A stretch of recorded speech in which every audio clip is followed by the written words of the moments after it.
The topic of today's video is college horror stories, whether they take place on campus or in a social setting such as college bars or parties. A big part of a person's college years will be the social aspect. Your social life may drastically improve from high school to college. However, many people don't realize the importance of smelling good while networking. People heavily judge you based on your scent, and smelling bad is a guaranteed way to make people not want to associate with you. Scentbird is your solution. It's a monthly subscription service that allows you to pick from countless colognes and perfumes from all the top fragrance brands like Gucci, Versace, Prada, and Tom Ford, and find your favorites without buying a big, expensive bottle, delivering them right to your door for just $17 a month.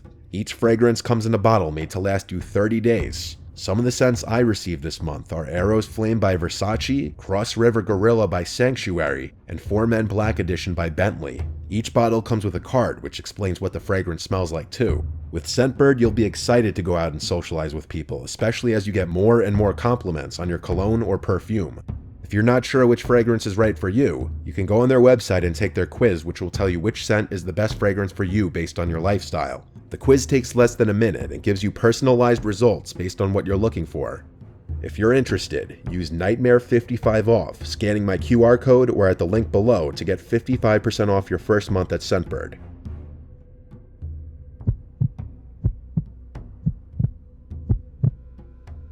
My name is Chuck. I graduated from the University of California, Berkeley in 2016.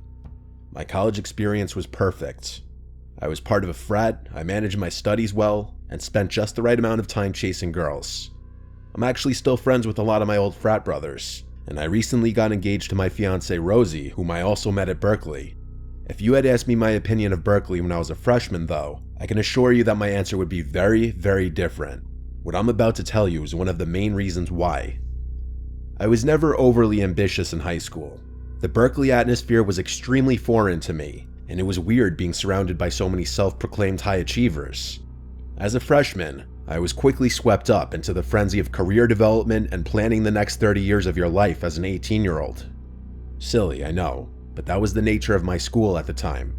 If you wanted to get any sort of offer in the business world, having a strong LinkedIn profile was a necessity. I can still remember the stress of cultivating a professional image online, as if my future hinged on which people I connected with and what skills I listed. Regardless, I checked all the boxes and began my search for a summer internship. It wasn't long before my inbox chimed with an actual meaningful message. To my genuine surprise, a prestigious business firm had reached out to me, expressing interest in my profile. It wasn't one of those bot messages either. The substance of the message indicated that this was actually a unique message designed specifically for me. I read it over like 6 times before finally responding, and after about a day and a brief correspondence, I was invited to a first-round interview. I spent hours researching the company so I'd know what to expect come the interview, and I prepped myself with all the sample questions I could find. I soon got a message from a guy named Armand Slowinski. I'll never forget that name for as long as I live. He stated that he was to be my interviewer, and naturally, the first thing I did was do some background research on the guy. However, excitement soon gave way to puzzlement. I scoured LinkedIn for Armand's profile, expecting to glean some insight into the person I'd soon be meeting. Strangely, I found nothing. No trace of their professional footprint, no social media, nothing. I shrugged it off, attributing it to perhaps a preference for privacy or something like that. Armand and I agreed on a day and time, and he gave me the interview location. I searched it up on my phone and realized that it was some random coffee shop in Oakland. This is when I started getting confused. Why would an interview not take place in Berkeley? We had tons of coffee shops and perfect places for interviews in our college town, so I was just perplexed. The address online seems pretty normal though, so I didn't think much of it. A day before the interview, I told my friend Riley about the situation. He was even more confused than I was, telling me that the situation seemed fishy. I agreed with him, but I figured it was worth it for the position I might be getting. He asked me how I was getting there, and I told him I was Ubering. He offered to give me a ride, as he wasn't doing anything at the time. I thanked him and took him up on his offer. Little did I know, I might not even be telling this story if he hadn't offered to drive me. It was 4 in the afternoon the next day, and Riley rolled up to my dorm. Admittedly, I was extremely nervous, and this was one of my first interviews. I got in the car, and we were off. 20 minutes later, I told Riley to drop me off on the street, as I didn't want to be seen having a friend drop me off for an interview. I thanked him and he offered to wait for me. I asked him if he was sure, and he smirked, pulling out a big bag of weed from inside of his dashboard. I laughed, then shut the door. I walked a couple minutes to the location and froze in my tracks. I looked up at the literal construction site in front of me. There was no coffee shop. Even stranger, this entire area wasn't residential at all. Like, all of the buildings looked closed or private. Confused, I double-checked my phone and confirmed that I was in the right location. This entire block must have been recently demolished, so recently that even Google Maps hadn't updated. I pulled out my phone to call Riley, but before I could, a booming voice rang out behind me. "Chuck!" exclaimed a deep voice. I whipped around and was met with the appearance of an absurdly tall man wearing an expensive-looking black suit. Thank God, I thought, grateful that this whole ordeal hadn't been some kind of setup. His presence was commanding, yet oddly out of place amidst the derelict surroundings. I should also note that the car he was standing next to was a matte black Bentley. He walked toward me with a confused look on his face. We shook hands, and when I asked him about the construction site, he said he was just as surprised as I was. He furrowed his eyebrows and put his hand on his chin. "You know what? Why don't we find someplace else? Get in," he said, motioning towards the Bentley. He walked back to the car and shouted over his shoulder, "Shotgun's all yours." Without another word, he got in the front seat and shut the door. Excitedly, I followed. I walked around the car just to admire it a little, and couldn't help but glance into the back seat. I expected to see the beautiful leather seats that you would expect in a Bentley, but instead, my eyes met a sight that sent a chill down my spine. Lying flat on the ground, obscured by the shadows, was a man. In his hand, he held something long and metal. Panic surged within me, my mind racing with the implications of what lay before me. This was a trap. I turned away from the car and ran as fast as I had ever run before. I heard the man yell my name from behind me, but I didn't even turn around to look. As I ran, I heard the one sound I was dreading, screeching tires. I shot a glance over my shoulder and saw the car turning around, pointing in my direction. I had to think quickly. There was no way I was going to outrun a car. It wasn't like I could just escape the situation. There wasn't really any open space around me, just an endless maze of streets. I could feel the terror coursing through my veins. I made it to the next intersection and faced a choice that may have decided my fate, left or right. Logic told me to just turn left as it was closer, but my feet chose for me before my brain could. I sprinted across the street to the right and darted down the road. I knew I didn't have long, 10, maybe 20 seconds at most. As if by some miracle, one of the buildings in front of me had a fire escape that looked just low enough to jump onto. With every ounce of my strength I had, I vaulted myself upwards, grabbing onto the ladder. I had never done a pull-up in my life, but in my mind, this was life or death. I made it up the ladder and kept climbing. The Bentley whipped around the corner and stopped on the street in front of the building. I couldn't see the driver, but I knew he was looking at me. There was nothing else I could do. If they chose to follow me, I'd just have to fight. The next minute felt like an eternity. The car stood there a little while longer and then accelerated down the street, turning left to never be seen again. I couldn't breathe. I pulled out my phone and called Riley, basically screaming into the phone about what happened. I stayed on the fire escape until he found me. I got in the car and we sped off in silence. The aftermath of this whole thing was pretty uneventful. I sort of blocked it out of my brain and refused to talk about it, even with Riley. As far as I was concerned, it never happened. But as much as I tried, there are times, like right now, when I can't help but recall every horrifying detail of what could have been the last day of my life.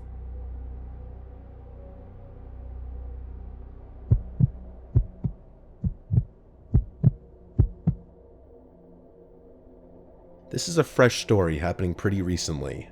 My family and I were driving to college to help me move in, as I'm currently a first-year student. Once we arrived, I found out that I would be living in a Jack and Jill, which means you and another room share the same bathroom. So essentially, I'd be living with 3 other guys. I already knew one of them in the other room. We met at orientation and got to know each other. His roommate doesn't matter for this story though. It's my roommate Demora who I'm going to talk about. I got his socials beforehand and we exchanged information. Prior to moving in, I tried talking to him on Instagram to get to know him better, but his replies seemed dry. On top of that, his profile seems like one of those Discord mods that you see on Instagram Reels or TikTok. Once we moved in, I met him, and ironically, he looked like a Discord mod, except he had a skinny build around my height. He looked very pale and had a peach fuzz mustache. I tried talking to him again. His talking style matched his texting style and seemed very introverted. He stuttered a lot and always tried to end the conversation as quickly as possible. I tried to lighten him up by asking what kind of music he listens to, but he said he doesn't, as music wouldn't fill his cup of emptiness. To make things more weird, when he set up his PS5, he immediately started gaming. It's not him gaming that's weird, it's what he does when he games. Demora makes these weird grunting noises, violently shakes his body, and laughs when he spams the controller, and he puts his feet in his desk cabinet, occasionally grabbing his feet and pulling them towards his body during his shakes as well. He whispers to himself as he plays by himself or with his online friends, and he usually repeats what he whispered twice in a gigglish manner. He stays in the room 24/7 and almost never does homework. His movements alone freak me out as I'm trying to sleep. But there's more to the story. Sometime around the first week, I went out with some friends that I met in my dorm building, and I came back pretty late to my dorm, around 1 a.m. Demora looked asleep in his bed, so I nudged it off. As I went to my cabinet, which was right next to my bed, I felt my arm hairs get goosebumps and felt the urge to turn around. So I did. Demora was staring right at me with a slight grin on his face. I yelped and said, "Holy fuck, Demora, why are you looking at me like that?" He laughed it off and said, "Dark time," and turned around to face the wall. This creeped me out, and it happened, I want to say, 3 more times. I tried to move out, but my college said they didn't have any dorms open, so I tried to move into the other room, but one of the other roommates didn't want to leave as well. This meant I was stuck with Demora for the semester, and I just had to deal with it. About 3 months passed by, and I come back from my English class. When I opened the door to my dorm, Demora stood up in a panic, asking me why I'm back so early. This was weird, as my English class actually ended late, hence me getting back late. I asked him if he needed the room to himself, and he declined, striking some weird pose that looked like it was from some anime, and he said that I shouldn't be worried at all. I visibly cringed at him, and his statement only made me more uncomfortable. I noticed he had a box on his desk, and when I brought it up, he told me that it wasn't important. I shrugged it off. At this time, I noticed that my iPhone charger and my scissors were missing. I asked Demora if he saw it, and he said he had it. He handed me the scissors, and as he was handing me the iPhone charger, the cable knocked his box over to me as well. The box opened, and what I saw made my heart sink. A sticky note that had my name on it fell out. Alongside this was what looked to be a see-through case. Inside of it, eyelashes, a pair of glasses, a pair of my socks, and a disposable photo of me that I took as a joke. He collected all of it up off the floor as he tried explaining the meaning of it, and I yelled at him to get out. He left immediately.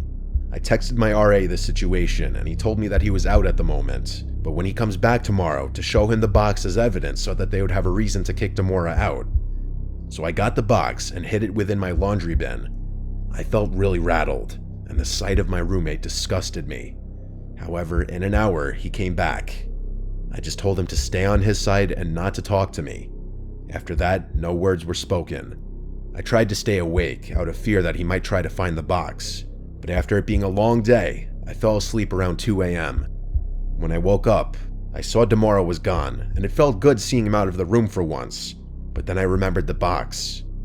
I went to my laundry bin, and it was gone. I panicked, and not long after, my RA was knocking on the door. I let him in and told him the story. While he did believe me, he said he can't do anything without that box, otherwise he'd just be going off my word alone, which isn't much. I felt like I was losing my mind. The RA left, and about 5 hours later, Demora came back.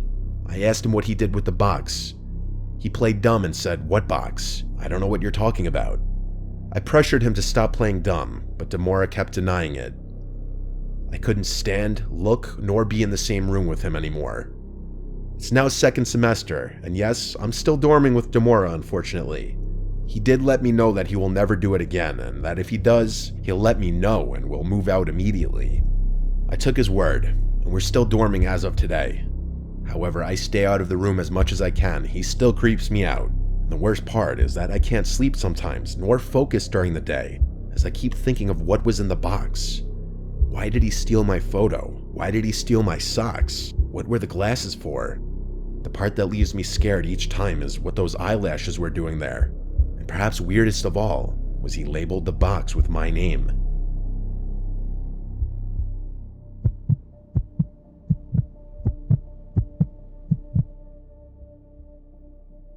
This happened to me during my freshman year of college in 2019. I'm graduated now, but I often think about it. During Halloween week, my college had crazy parties daily. I attended a Big Ten school, so there are always fraternity costume parties, and even the bars make people dress up. It gets pretty wild, lots of booze, lots of police, and lots of memories.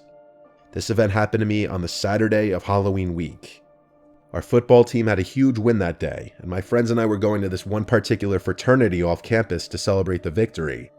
We knew about this because one of my friends, Alexandra, was dating a guy on the team.